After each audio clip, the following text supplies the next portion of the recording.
Hey everyone! Welcome to The Young and the Restless. I'm Jane, and I'm so excited to have you here. If you love Young and the Restless, then you're in the right place. Make sure to hit that subscribe button and turn on notifications so you never miss a video. Alright, let's dive right in. According to Monday, July 28th spoilers for The Young and the Restless, Amanda Sinclair will call the police while Kane Ashby becomes alarmed by the danger Lily Winters has unexpectedly found herself in. What YNR fans can anticipate is that Nikki Newman appears to be on the verge of a last-minute comeback due to an error.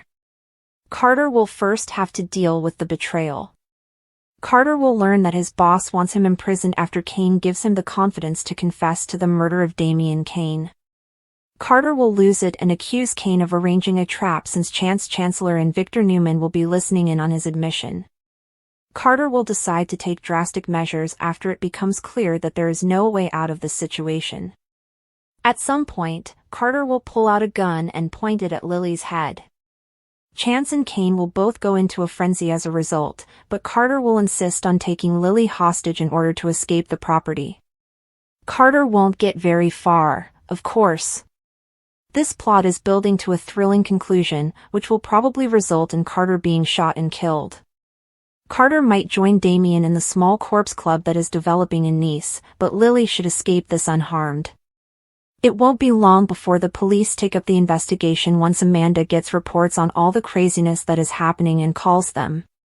The agreement Amanda has been attempting to reach with Nikki over the Chancellor might also be off the table. Nikki may put a stop to surrendering Chancellor for her son's freedom, regardless of whether Victor stops her or she witnesses Nick getting hurt while traveling to the train. In any case, according to teasers for The Young and the Restless, Nikki will get quite upset upon learning that Nick has suffered severe injuries. Watch for her startled response. The incident involving Amanda calling the cops to rescue Nikki unfolded in a series of events that highlighted the complexities of personal relationships, the role of law enforcement in domestic disputes, and the underlying issues that often lead to such interventions. It began on an otherwise ordinary evening when Amanda, a close friend of Nikki, noticed disturbing signs that something was terribly wrong. Nikki had been acting unusually withdrawn, her messages had become increasingly erratic, and there were whispers among their mutual friends about her deteriorating mental state and the toxic environment she was trapped in. Amanda, who had known Nikki for years, recognized the red flags: Nikki's sudden isolation, the fear in her voice during rare phone calls, and the way she seemed to be walking on eggshells whenever certain people were around. The final straw came when Nikki sent a cryptic text, one that seemed coded but carried an unmistakable tone of desperation. Amanda, fearing for her friend's safety, made the difficult decision to involve the authorities, hoping that a welfare check could prevent a potential tragedy. When the police arrived at Nikki's residence, the situation was far more volatile than Amanda had anticipated. Nikki was indeed in distress, caught in the middle of a heated argument with a family member whose aggressive behavior had escalated over time. The officers, trained to handle domestic disputes, quickly assessed the scene and separated the parties involved to de-escalate tensions. Nikki, visibly shaken, confided in them about the emotional abuse she had been enduring, the manipulation, and the fear that had kept her silent for so long. The cops, following protocol, asked if she felt safe staying in the home or if she needed to be removed from the situation. Nikki, after a moment of hesitation, admitted that she no longer felt secure and requested assistance in leaving. Amanda, who had been waiting anxiously for updates, was relieved when she received the call confirming that Nikki was being escorted to a safer location, though the weight of what had transpired left her grappling with mixed emotions: relief that her friend was out of harm's way, but also anger that things had gotten to this point. The aftermath of Nikki's rescue opened up a broader conversation about the challenges faced by individuals in abusive or mentally taxing environments, particularly when the abuse isn't physical but psychological, making it harder to detect and prove. Amanda's decision to call the cops was not made lightly. She had wrestled with the fear of overstepping or making things worse, a common dilemma for those who suspect a friend is in trouble but aren't sure how to help. In many cases, victims of emotional abuse or coercive control don't reach out for help themselves, either out of fear, shame, or a distorted sense of loyalty to their abusers. This was true for Nikki, who later admitted that she had normalized the toxic dynamics in her home, convincing herself that she could handle it alone until the situation became unbearable. Amanda's intervention, though difficult, became the catalyst Nikki needed to recognize her own suffering and take steps toward recovery. The role of law enforcement in such scenarios is often scrutinized, with debates about whether police are adequately trained to handle delicate emotional or psychological crises. In Nikki's case, the responding officers demonstrated a balance of professionalism and empathy, but not all situations end as positively. Stories abound of welfare checks that escalate unnecessarily or instances where victims are not believed, underscoring the need for better training and resources to address nonviolent but high-risk domestic situations. For Amanda, the experience was a crash course in the limitations and possibilities of relying on external help. While the cops were able to remove Nikki from immediate danger, the long-term support would have to come from therapists, counselors, and a network of friends willing to provide ongoing care.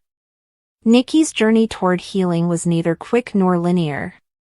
In the weeks following the incident, she cycled through emotions: gratitude toward Amanda for stepping in, anger at herself for not leaving sooner, and grief for the relationships that had fractured under the weight of toxicity.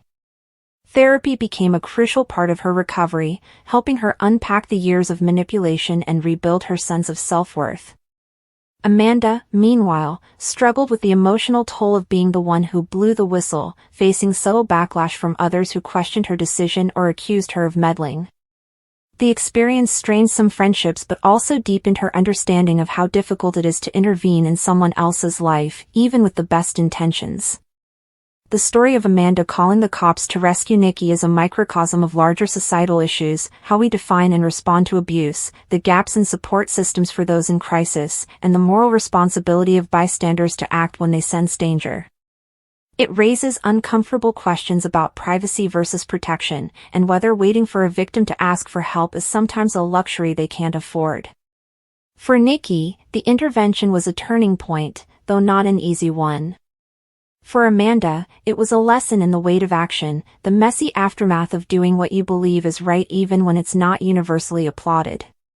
And for both, it underscored the importance of having people in your life who are willing to see the signs, take the risk, and make the call even when it's hard. In the months that followed, Nikki and Amanda's friendship evolved, marked by a deeper bond forged in crisis but also by the recognition that recovery is a shared burden.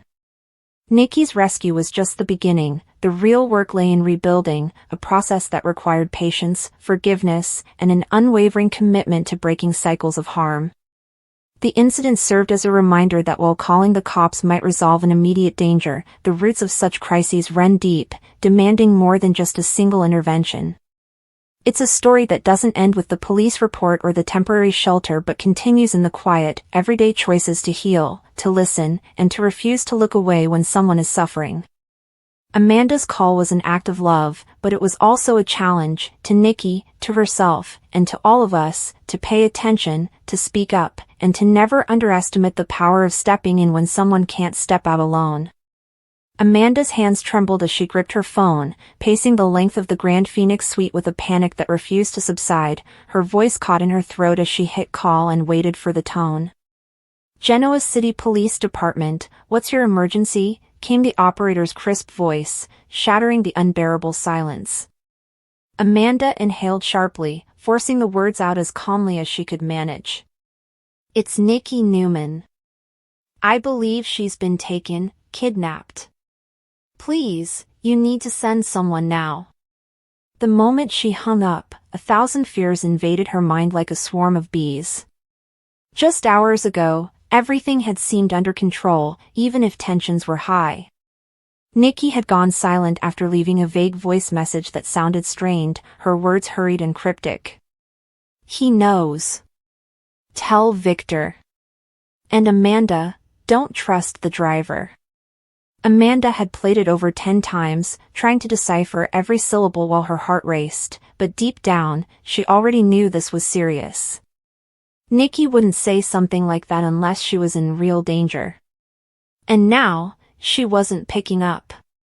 Not responding to texts.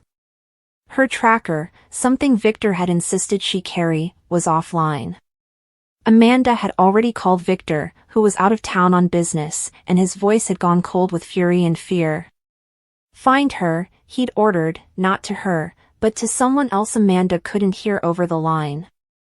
When she offered to call the police, Victor gruffly said, "No cops." Not yet. But now she had, because the rules changed the second she realized Nikki's last location was not a restaurant, not a hotel, but an abandoned industrial site near the edge of town, one that had ties to Newman Media's most dangerous rival from years back. She didn't care if Victor was furious later. She couldn't live with herself if something happened to Nikki and she had stayed silent. At that very moment, inside a dim, windowless room reeking of mildew and motor oil, Nikki Newman sat bound to a rusted chair, her wrists raw and bleeding from the zip ties biting into her skin. Her vision blurred in and out from exhaustion, the spinning in her head worsening with each passing minute. She'd been drugged, just enough to disorient her, and now she was here, alone except for the distant clang of metal and the low, terrifying hum of male voices beyond the concrete walls. Her mind raced. She'd been grabbed outside the Phoenix after stepping into the black SUV that wasn't her car at all, even though it had the same license plates. The man in the driver's seat had smiled too much, and by the time she'd reached for her phone, it was already too late. She remembered the sharp jab in her arm. She remembered fighting back, scratching, screaming, kicking. Then nothing. Just blackness. Until she woke up here. She wasn't sure how long she'd been unconscious, but her mouth was dry as bone and her head ached like she'd been through a car crash. It was the sound of someone laughing, deep, guttural, cruel, that snapped her alert. Footsteps echoed outside the room, and a wave of nausea hit her. She strained against the ties, praying for some miracle, some mistake she could exploit. If only she had something, anything, to cut through the restraints. She thought of Victor. Of her children. Of the hell that would be unleashed when they found out where she was. And she thought of Amanda, the only one who might have understood the urgency in her voicemail. Amanda was smart. If anyone could piece it together, it was her. Meanwhile, Amanda was already in her car, headed toward the address Nikki's GPS had pinged last before it went dark.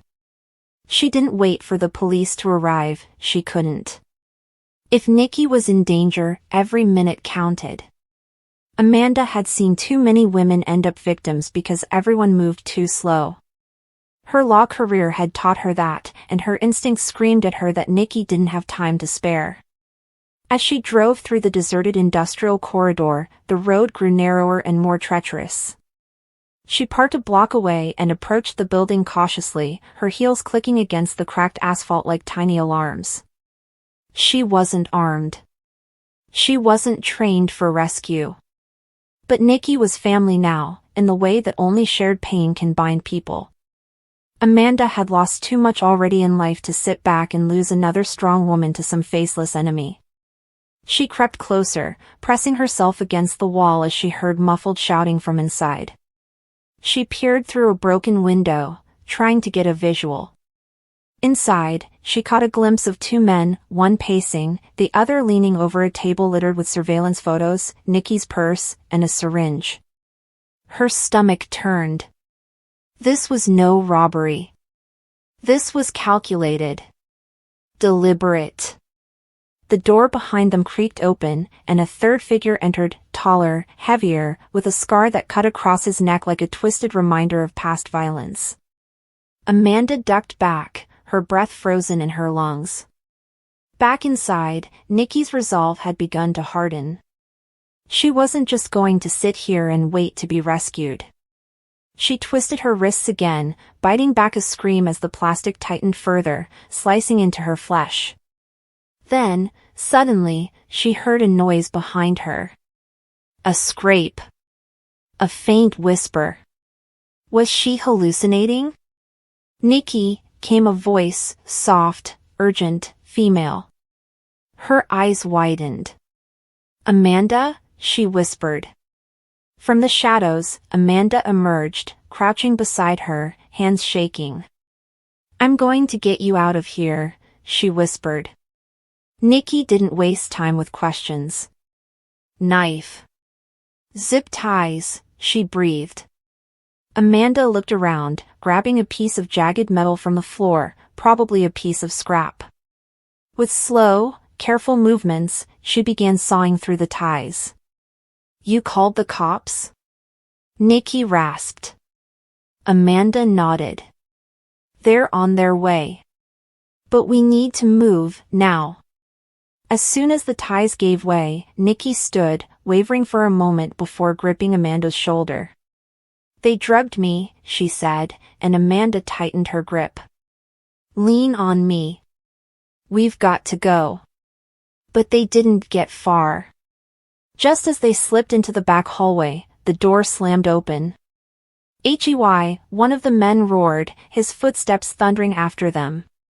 Amanda screamed, pulling Nikki into a storage room and barricading the door with a metal beam. We're trapped, she whispered. Nikki, sweating and pale, stared at the door. Not yet. She grabbed a pipe from the shelf, barely able to lift it, but determined. If they come through here, we fight. But before the confrontation could explode, sirens pierced the night air. Red and blue lights flashed outside, washing the walls in salvation. Get out of there! Hands where I can see them echoed from outside. Amanda sobbed in relief. The police had arrived. Within moments, the place was swarming with officers, and the men were hauled out in cuffs, their screams of protest swallowed by the chaos. Nikki was rushed to the hospital, Amanda at her side, refusing to leave. Victor arrived soon after, his face a mask of fury and helplessness. He didn't speak to Amanda at first, just wrapped Nikki in a fierce embrace, his hands trembling. You saved her, he finally said, his voice low. Amanda just nodded, too tired to cry, too wired to sit still. Later, as Nikki rested in her hospital bed, she reached out and took Amanda's hand. You didn't wait. You didn't ask. You acted. That saved my life. Amanda squeezed her hand back. You left me a trail, she said simply. I just followed it. Nikki smiled faintly, her strength returning piece by piece. Outside the room, Victor made a call, his voice dark and dangerous. I want to know who hired them. I want names. I want blood. Amanda overheard but said nothing. She didn't care about revenge. All she cared about was that Nikki had made it out alive. But in her gut, she knew this wasn't over. Someone had gone to great lengths to silence Nikki. Someone who was still out there. Watching. Planning. And whatever secrets Nikki had been close to exposing, whatever truths she had whispered into that voicemail, were big enough to kill for. Amanda sat by her side, unwilling to leave her alone. Not tonight. Not until the sun rose. Because sometimes, the only way to stop the darkness is to stand in front of it and refuse to move.